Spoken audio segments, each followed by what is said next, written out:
7h51 em Campos. Muito bom dia para você que acompanha a Folha FM, tanto no rádio em 98,3, pela internet, no streaming aí no Face, no YouTube, no Instagram, tudo que é canal e mais o podcast. E hoje, sexta-feira, recebendo aqui no programa o professor Almir, falando sobre agricultura, professor, né, da UENF e secretário de Agricultura do município de Campos. Voltamos no oferecimento dos laboratórios Plínio Bacelar e Proteus, serviços de saúde e medicina ocupacional. Eu volto com você, meu caro Arnaldo Neto. Vamos lá, no bloco passado estava com um problema aqui na internet, não pude nem entrar durante as perguntas aí. Mas, professor, vocês estavam falando no bloco passado sobre essa questão da bacia leiteira de Campos.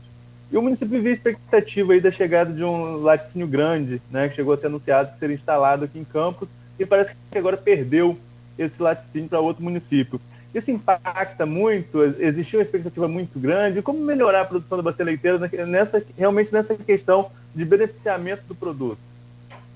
Na verdade, é sempre ruim, né, ter uma notícia alvissareira de que nós podemos ter uma agroindústria no município, e depois acabaram se concretizando, né? Nós da prefeitura nunca fomos procurados pela empresa para falar sobre o tema, para saber sobre esse tipo de investimento, né?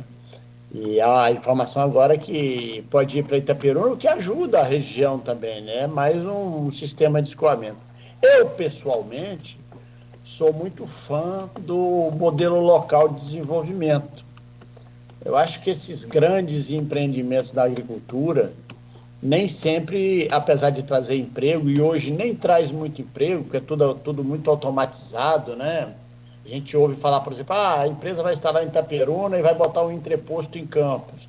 Eu acho difícil também, já que existem hoje entrepostos sobre rodas. Os produtores têm seus resfriadores, e a empresa pega um caminhão resfriado, refrigerado e manda buscar, né? Eu acredito o seguinte, vou repetir o que eu falei aqui no início da entrevista. Nós já temos laticínios em Campos, pequenos laticínios. Nós precisamos ter um olhar melhor para eles. O próprio Fundecan já financiou laticínios em Campos, que tem uma dificuldade de se viabilizar em função da produção leiteira em alguns pontos que estão, né? Então você tem hoje laticínios devidamente regularizados, tem produtores procurando, nós temos uma política para leite, nós estamos adquirindo resfriadores para ajudar pequenos produtores em associações. Mas a gente tem que pegar esses laticínios que nós temos, pequenas queijarias, assim ditas, que tem o serviço de inspeção municipal, o serviço de inspeção estadual, e investir neles, né? Investir dando infraestrutura e criando uma política de algum tipo de procedimento de garantia que ele possa adquirir o leite local. Então, Campos produz os números, como diz Cláudio, várias coisas elas não são devidamente registradas, Cláudio, e talvez por isso Campos tenha ficado em terceiro lugar no estado nessa rentabilidade da agricultura. Eu tenho a convicção de que isso tem muito a ver com leite, então é um exemplo disso. Sai do produtor direto para o laticínio em Macuco, em Bom Jesus, em Cachoeiro do Itapemirim, em Itaperuna. Hoje nós temos lá, quem conhece o Espírito Santo, aí, Cláudio, que gosta muito de comer muqueca, ele vai para lá, ele passa ali, a Celita está triplicando a sua matriz industrial, logo depois da Polícia Rodoviária Federal, ali em Cachoeiro de Itapemirim, na BR-101. Logo depois, em Rio Novo do Sul, a Porto Alegre construiu uma estrutura enorme para a produção leiteira, né? Então, a gente tem hoje um ambiente que nós podemos ter lá na frente as nossas indústrias, as nossas agroindústrias, e a gente conclama o campista, quando for no mercado, procurar o queijo campista, que tem muito, e aí você consegue viabilizar pelo tamanho do nosso mercado. Então, impacta. Só, posso te interromper, Albi? Só que esses grandes conglomerados ele tem também um poder muito grande de aniquilar os pequenos. Não, só te interromper, você continua aí. Não é propaganda nem jabá, é reconhecimento, sim. Essa Embelac, aqui, esse laticínio do Imbé, está fazendo coisa ali de excelência, produzindo coisas maravilhosas. Agora ela lançou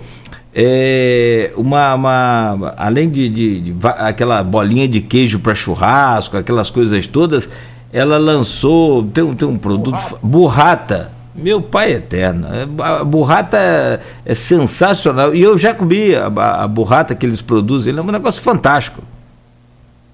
Ô Cláudio, sem citar, a gente às vezes até comete, o Paulinho é um amigo que eu ganhei nesse cargo de secretário, Paulo Guimarães, dono da Embelac, estudioso, comprometido, ele vive fazendo capacitação para todo lugar, mas nós temos várias outras.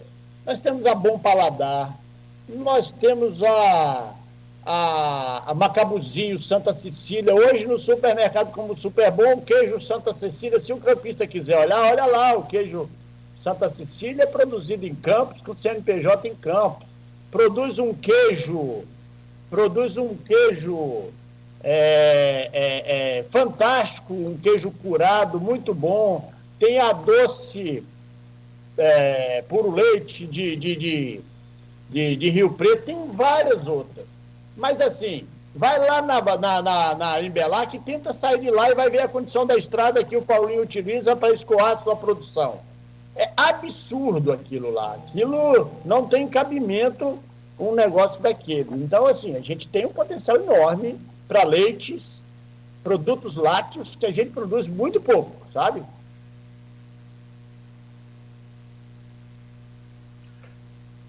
Opa, acho que o professor fechou lá o microfone. Tá falando com alguém. Mas, enfim, vamos continuar. Outro assunto também que começou lá no bloco anterior, professor Almir, em relação à Embrapa, né? Essa participação da Embrapa nesse projeto de agropecuária. Mas a Folha trouxe na quarta-feira uma matéria, na última edição da Folha, quarta-feira, falando sobre pesquisa da Embrapa, apontando a vocação da região, sobretudo Campos e Macaé, para o plantio de grãos. E sobretudo a soja. E Macaé, inclusive, já com produção alta, sendo uma produção por hectare maior do que o que acontece no Mato Grosso, por exemplo. Aí eu te pergunto em relação à viabilidade da implantação dessa cultura em Campos. Tem uma fala lá do Ronaldo Bartolomeu, presidente do sindicato aqui de Campos, e o Ronaldo fala que às vezes é difícil investir em uma nova cultura porque o Estado não dá incentivo para a compra de maquinário que precisa ser comprado. Então, às vezes, diversificar é muito pesado. Você concorda com essa análise? É difícil diversificar as culturas, mas ao mesmo tempo é importante que isso aconteça, tendo essa viabilidade apontada aí pela Embrapa? Olha só, sobre esse tema, existem estudos da década de 70, alguém fez uma pergunta outro dia sobre a nossa atividade agrícola e como é que a gente faz aí a diversificação, né? Existe um estudo da década de 70, outro dia eu inclusive publiquei em rede social um caderno sobre isso, que mostra as áreas que poderiam plantar soja no norte fluminense e mostra claramente as áreas que a Embrapa acabou de dizer agora. Lá na região de Macaé, que essa região de travessão não é boa. Isso é da década de 70. O Brasil não plantava soja praticamente na década de 70 e Campos já estava na vanguarda de estudos dessa natureza. Qual que é o grande desafio? De lá para cá muita coisa mudou. Primeiro, o nosso módulo fiscal mudou muito. Nós temos pequenas propriedades. Inclusive, esse é um problema para automatizar a cana. É um desafio para automatizar a cana. Segundo, o Bartolomeu tem total razão.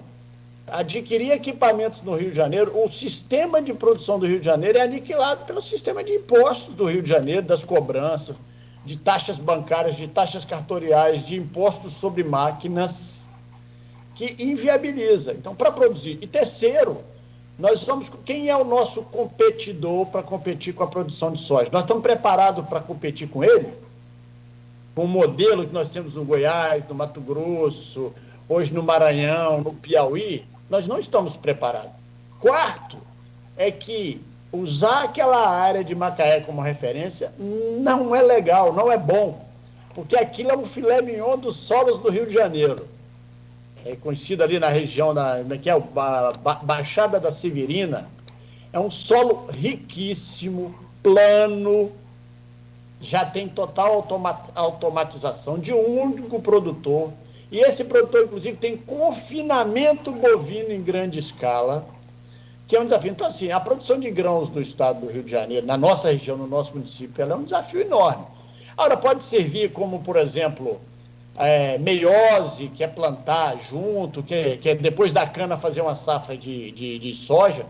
A Pesago já fazia isso no início da década de 90. O Arivaldo, pesquisador da Pesago aqui, coordenava projetos que a gente já plantava. A Prefeitura de Campos, a UENF, já trabalhou nessa perspectiva na década de 90. O estudo da Embrapa é importante e a gente quer que faça mais. Mas, assim, a gente já tem um banco de informação também que mostra. Qual é o desafio? Isso que o Bartolomeu colocou. Você precisa de grandes investidores, com áreas contíguas, que a gente consiga produzir em grande escala, totalmente automatizada e hoje com máquinas conduzidas via satélite. Estamos preparados? Então, a gente tem que tomar um cuidado.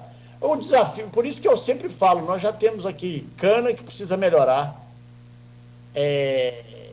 aipim e mandioca que precisa melhorar. Tem uma grande fábrica em São Francisco da Bapana implantada que não tem mandioca para ela. A gente conhece, vocês conhecem a farinha rosa? Tem CNPJ campista lá em Santo Eduardo, uma agroindústria que invasa produtos alimentícios e que traz toda a farinha do Paraná. Toda a farinha vem do Paraná. Nós não atendemos aquela agroindústria com mandioca. Nós temos o abacaxi com um potencial gigantesco para virar referência mundial.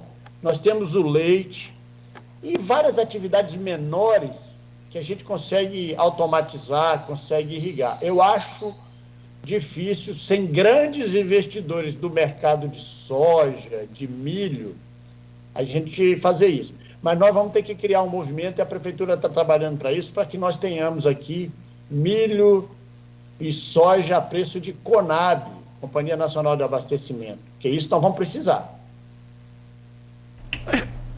Pegando uma carona aí, Arnaldo, se você me permite, o grande atrativo lá para o Centro-Oeste foi o valor, naturalmente, das terras, né, Almir? O que não há, e eu não acredito que vai haver possibilidade de acontecer por aqui também. Ô Cláudio, isso não é mais problema. A terra aqui é mais barata que no Mato Grosso. Ah, é? Hoje, terra para plantar soja em qualquer lugar do Brasil é mais cara do que terra em campo. Isso já foi um problema no passado, nós já tivemos terras muito caras e por isso que se desbravou outras fronteiras agrícolas.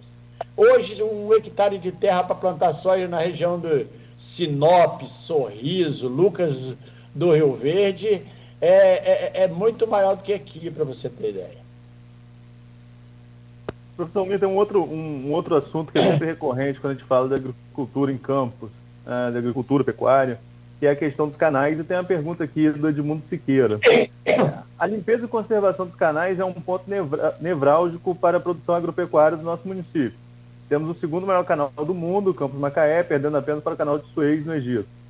Além de ativo importante turística e economicamente, tem importância histórica muito relevante. Na sua pasta, há discussão sobre a limpeza desse canal com bombeamento de água do Paraíba? Uma parceria com a concessionária Água Paraíba poderia criar condições de navegabilidade e ligação com o Parque Alberto Sampaio? O Edmundo fala mais aqui do Campos Macaé, mas a gente sabe da rede de canais que é gigantesca do município. Como que está o andamento dessas parcerias com o INEA, que sempre são aventadas para a limpeza constante de todos os canais? Olha só, nós avançamos muito nessa pauta. A Secretaria de Agricultura assumiu um protagonismo na questão de segurança hídrica. Nós temos hoje o engenheiro agrônomo, o subsecretário, o doutor Mofatti, que foi secretário de Estado, participando como representante da municipalidade no comitê do Baixo Paraíba, e não é o INEA por si, é um conjunto de instituição. Por isso que o comitê do Baixo Paraíba, hoje sob a presidência da Asflucan, do Zenildo, sob a diretoria do João Siqueira, ele tem um papel importantíssimo nisso, né? O que a gente já fez? Nós estamos limpando canais em parceria com a Asflucan. A Asflucan comprou o equipamento, né? Uma long rixa. Sabe quantas vezes na história Campos comprou uma long rixa? Nenhuma. Nós já estamos com 2 para serem compradas. A gente fica sempre à mercê de algum programa da capital para vir aqui limpar canais. Os canais encontram totalmente abandonados. Nós não temos limpeza, nós não temos manutenção de comporta, é uma guerra se abre ou não abre essas comportas. E nós agora, o Comitê do Baixo Paraíba, inclusive, assinou um contrato, acho que há 2 semanas atrás, para fazer um projeto de captação de água do Paraíba para atender os canais. Aliado a isso, nós temos um problema. Nós temos um problema que precisamos. O Tito tem batido muito nisso, da questão de jogar esgotos nos canais de Campos. Se nós empurrarmos água do canal Campos Macaé, ou do canal aqui Cambaíba, ou Coqueiro, para dentro, que é um projeto importante, junto com Águas do Paraíba, junto com INEA, Prefeitura, Governo do Estado, nós vamos empurrar esgoto para a Lagoa Feia. Isso tem que ser tratado de uma maneira mais eficiente, com a população urbana. Então, nós temos um programa, a pergunta do Edmundo é muito pertinente, nós estamos assumindo esse movimento. A Prefeitura de Campos fez uma parceria com a Asflucan.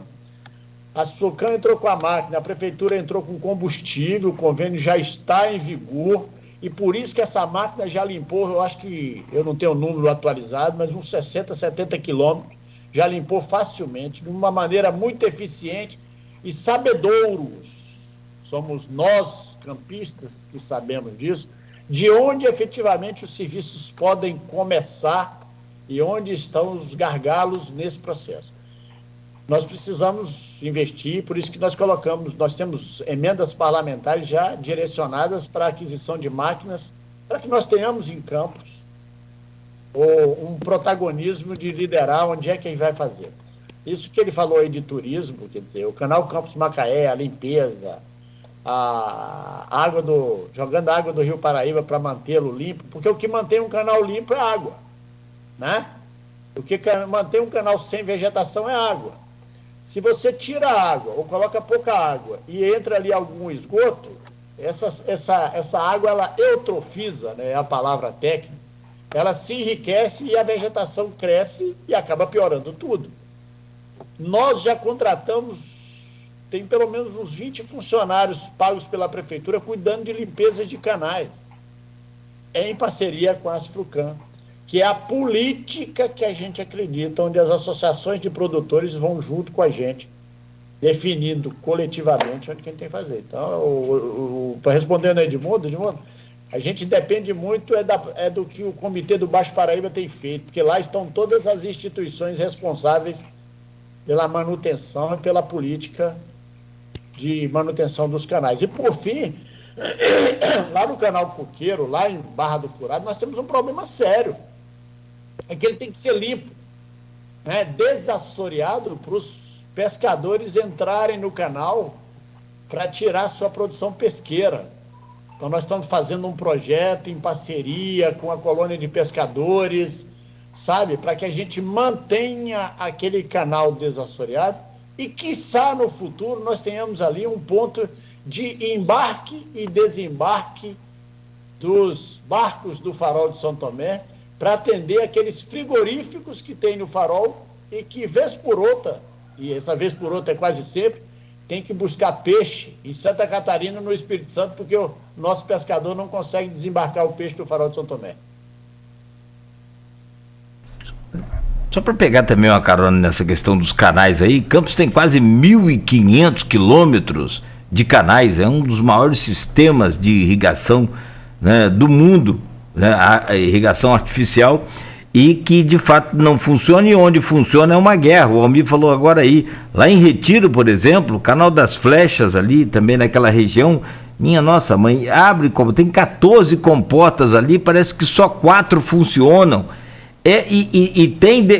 Se você fala com os produtores, com os pecuaristas e produtores, você vai entender, é uma guerra, uma coisa maluca, porque uns alegam que Está sendo feita a manobra para grilagem de terra, para secar a lagoa e os caras tomarem conta daquela terra ali e produzir naquela terra. É um negócio muito complicado. Você consegue resolver, você consegue clarear isso, o secretário? Porque, na verdade, você vai com os pequenos produtores ali. Aliás, Retiro, meu caro Arnaldo, e Almir conhece também, Arnaldo também. Tem ali a fazenda de camarão Select. Hoje é parte de Campos, né? Porque fica em Retiro, mas fica também ali em Barra do Furado, né? A nossa região é a maior, Campos e Quissamã, os maiores produtores de camarão em cativeiro, né? Depois do Nordeste. Aqui na região Sudeste, Campos é disparado primeiro por conta da fazenda de camarão Select. Mas consegue conciliar aí, Almir, e aí naturalmente junto com o Cidenf, junto com toda essa comunidade? Existe um conselho de várias instituições que decidem, inclusive no voto, as ações do abre e fecha de comporta. É isso que você falou. Quem está do lado do rio Ururaí precisa, às vezes, abrir porque a ocupação é grande. Quem está abaixo, nós temos um problema que, quando fecha, deixa de abastecer alguns canais que tem ali e produtores ficam sem água. Mas existe hoje uma componente técnica muito interessante que está sendo decidido com base no nível da lagoa, do nível da lagoa feia, né? Então, esse grupo, às vezes, um estresse ocorre, esse grupo tem tentado chegar a um bom termo, e aí tem um problema de uma coisa boa. Se você limpar os canais, que é o que tem que ser feito, a gente precisa ter um sistema de abre e fecha de comporta mais eficiente. Então, você falou, de 10, nós temos 4 ou 3 funcionando. Porque quando você limpa os canais também, a água vai embora de uma maneira mais rápida. Cada vez que você tira aquela vegetação que segura a água dentro do canal, você cria um problema. Mas esse grupo técnico tem nós temos lá 2 engenheiros que atuam pela Secretaria de Agricultura, que é o Eduardo Augusto Barbosa Alves, Tadu, que já foi secretário de Agricultura, e o Alberto Moffatti, que foi secretário de Agricultura do Estado, uma experiência muito grande, e tem o Comitê do Baixo Paraíba, que tem levado as réguas, né? Nós temos réguas medindo níveis de baixada. Isso, de vez por outra, ocorre um estresse muito grande em algumas questões pontuais, mas se a gente bater na tecla da questão técnica, de qual é o nível que a lagoa hoje, parece que ela está em 2,20, existe uma definição de 2,15. Outro dia tivemos que abrir para desassorear o canal lá em Barra do Furado, porque senão os barcos não conseguem entrar. A gente precisa ter lá uma draga tirando areia 24 horas por dia. É um processo caro, é um processo complexo, e, como todo processo complexo, os conflitos são inevitáveis, e a gente está tentando minimizar, buscar um consenso, ou pelo menos um entendimento de que a parte técnica pode estabelecer como abrir e fechar a comporta. Mas o processo é sério ali. Ali é sério. Tem o Durim da Valeta também, né? Que é outro ponto também. Da Valeta, que é uma protuberância argilosa que causa ali uma dificuldade na hora que você precisa abrir e fechar. Tem coisas famosas nisso aí, mas os canais precisam... O importante é que os canais precisam ser limpos, e o importante é que a gente compreende que a gente pode usar a água do Paraíba para abastecer esses canais em momentos de dificuldade, num processo de bombeamento que não é caro.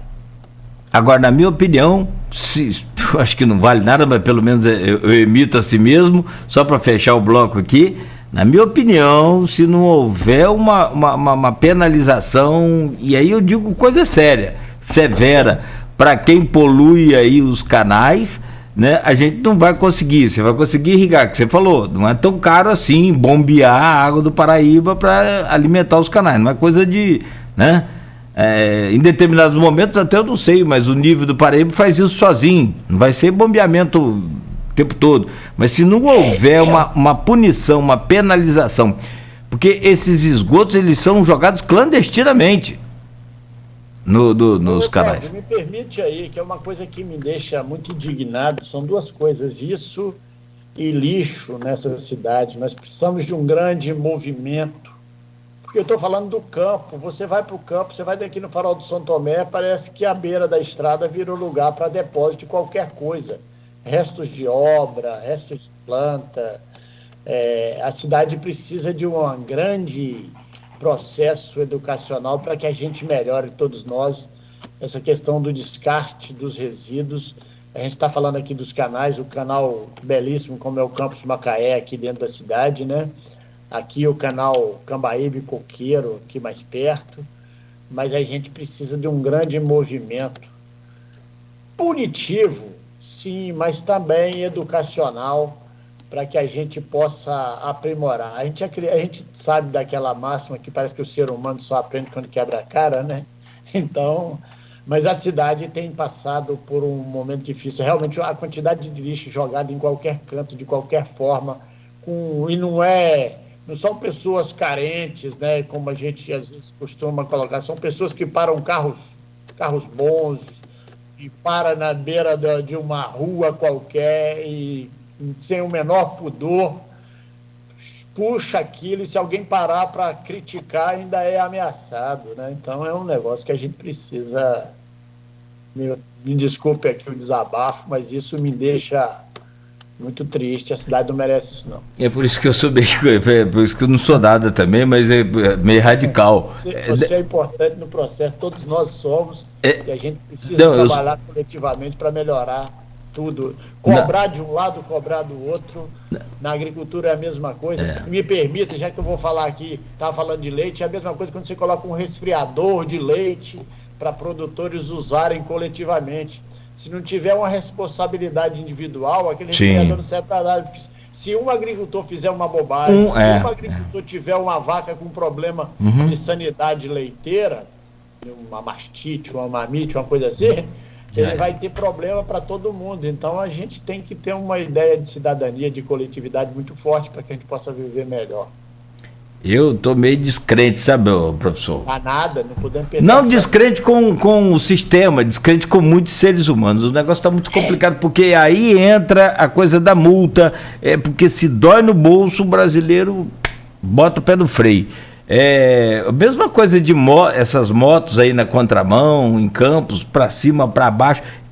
Conscientizar como? Se o cara já tem 20 anos de habilitação, vai conscientizar mais o quê? É multa. Desculpa eu ser mais, né, severo assim, mas eu acho que só com conscientização e também com punição. Sim, é punitivo e pedagógico. É claro. Bom, são 8h20, o senhor tem que sair mais cedo, porque o senhor vai na feira sexta-feira e eu não posso ir porque eu estou trabalhando, mas um dia nós vamos ter essa feira sábado, se Deus quiser. Eu vou rapidamente ao intervalo aqui para a gente fazer o último bloco com o senhor, tá certo, Arnaldo? 8h20 em campo, 8h19 ainda. Rapidamente o intervalo no oferecimento dos laboratórios Plínio Bacelar e Proteus, serviços de saúde e medicina ocupacional com a qualidade certificada ISO 9001-2015.